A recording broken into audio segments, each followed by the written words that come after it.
जय भीम। नमो बुद्धाय साथियों। दोस्तों, बाबा साहब की जिंदगी का वो केस जो उन्हें वकालत के क्षेत्र में महान बनाता है, जिसकी वजह से बाबा साहब को महान वकील कहा जाता है। यह एक सच्ची कहानी है दोस्तों, उस महान दलित चमार की, जिन्हें आज पूरा दलित समाज अपने भगवान मानकर पूजा करता है। तो मित्रों, वीडियो को पूरा देखिएगा। दोस्तों, जब बाबा साहब लंदन से वकील बनकर यानी कि बैरिस्टर बनकर वापस आए और जब उन्होंने कोर्ट के अंदर, कचहरी के अंदर कदम रखा, तो जितने भी कोर्ट के अंदर वकील थे, सब ने उन्हें देखकर पहचान लिया था कि ये तो वही है जो महार जाति का व्यक्ति है और ये आज काला कोट पहनकर कचहरी के अंदर आ गया है। और फिर बाबा साहब अपना ठिया ढूंढने लगे। सबके पास अपने अपने ठिये होते हैं बैठने के लिए। जब अम्बेडकर को कोई ठिया नहीं मिला तो जो दूसरे वकील थे, उन्होंने बाबा साहब की ओर देखते हुए अम्बेडकर की ओर चिड़चिड़ाते मारते हुए कहा, अरे ओ बैरिस्टर, तुम बहुत पढ़े लिखे विद्वान हो, तुम्हें क्या जरूरत है कचहरी के अंदर ठिया लगाने की?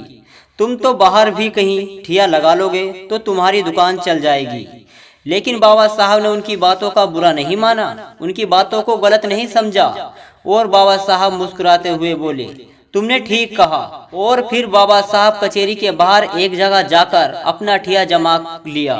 साफ सफाई कर कर वहाँ बाबा साहब बैठ गए और फिर बाबा साहब के पास छोटे मोटे केस आने लगे। रोजी रोटी चलती रही, हल्का फुल्का बिजनेस बढ़ा, कारोबार बढ़ा। और उसी दौरान एक सेठ और सेठानी का एक इकलौता बेटा था और उसको फांसी की सजा बोली गई थी। वो सेठ और सेठानी पूरी मुंबई में ऐसा कोई वकील नहीं छोड़ा जिसके पास ना घूमे। जिसके पास भी जाते, जिसको वो फाइल दिखाते अपने बच्चे की, वो मना कर देता कि तुम्हारा बच्चा नहीं बच पाएगा। फिर वो सेठ पूरी मुंबई घूमता घूमता उसी कचहरी के अंदर पहुंचा जिस कचहरी के बाहर बाबा साहब बैठे हुए थे। और जब उस कचहरी के अंदर उस सेठ ने अपने बच्चे की फाइल को दिखाया तो किसी भी वकील ने उसकी फाइल लेने से मना कर दिया कि इसमें कुछ नहीं हो सकता, तुम्हारे बच्चे को कोई नहीं बचा सकता। उसके बाद सभी वकीलों ने बाबा साहब को चिढ़ाते हुए कहा, अरे सेठ, तुम्हारा केस तो वो लड़ेगा जो वहाँ बाहर बैठा हुआ है महार जाति का व्यक्ति। वो बहुत विद्वान है, वो पढ़ लिख कर आया है। वो बाबा साहब को चिढ़ा रहे थे, हमारे मसीहा को चिढ़ा रहे थे। और फिर जब सेठ ने सुना तो सेठ वहीं पहुंचा जहां बाबा साहब बैठे हुए थे। और फिर सेठ बाबा जी के पैरों में लौट गया और बोला, हे बैरिस्टर, ये बाबा साहब, मेरे बच्चे को बचा लो। तो बाबा साहब ने बोला, सेठ उठो, मैं क्या कर सकता हूँ, मैं क्या मदद करूँगा। फाइल तुमने किसी और वकीलों को दिखाई होगी, उनके पास जाओ, मेरे पास क्या करने आए हो? मैं क्या मदद करूंगा? मैं तो महार दलित जाति का हूँ, नीच जाति का हूँ, मैं क्या कर सकता हूँ?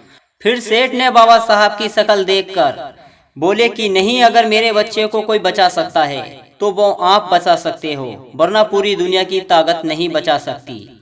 ये मैं आपका चेहरा पढ़कर बता रहा हूँ। अगर आज मेरे बेटे को फांसी लग गई तो उसकी माँ उसकी याद में मर जाएगी। मेरे घर से 2 लाशें निकलेंगी बाबा साहब, 2 लाशें।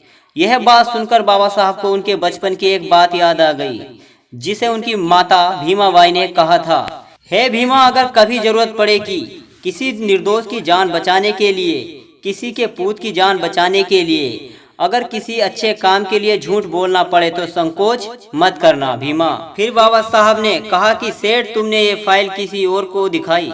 फिर सेठ बोला, ये फाइल मैंने सभी जगह दिखाई। इस फाइल पर मैंने इतना पैसा खर्च किया जो कोई दूसरा व्यक्ति नहीं कर सकता। आप बाबा साहब, मेरे बच्चे को बचा लो। और जब बाबा साहब ने उस सेठ की पीड़ा सुनी, उसका दुख देखा और बोले कि जाओ सेठ, मैं लड़ूंगा तुम्हारे बच्चे का केस। फिर बाबा साहब ने उस केस में अपनी सारी मेहनत लगा दी और दिमाग के साथ वो केस लड़ा। फिर कुछ दिनों के बाद बाबा साहब वो केस जीत गए और उस सेठ के बच्चे को बचा लिया। यह देखकर कचहरी के सभी वकीलों का सर नीचे झुक गया। फिर बाबा साहब बोले कि लो सेठ, मैंने तुम्हारे बच्चे को बचा लिया। तो दोस्तों, तब से आज तक सभी बाबा साहब को महान वकील मानने लगे। तो दोस्तों, आपको यह जानकारी कैसी लगी, हमें कमेंट करके जरूर बताएं। जय भीम, जय भारत।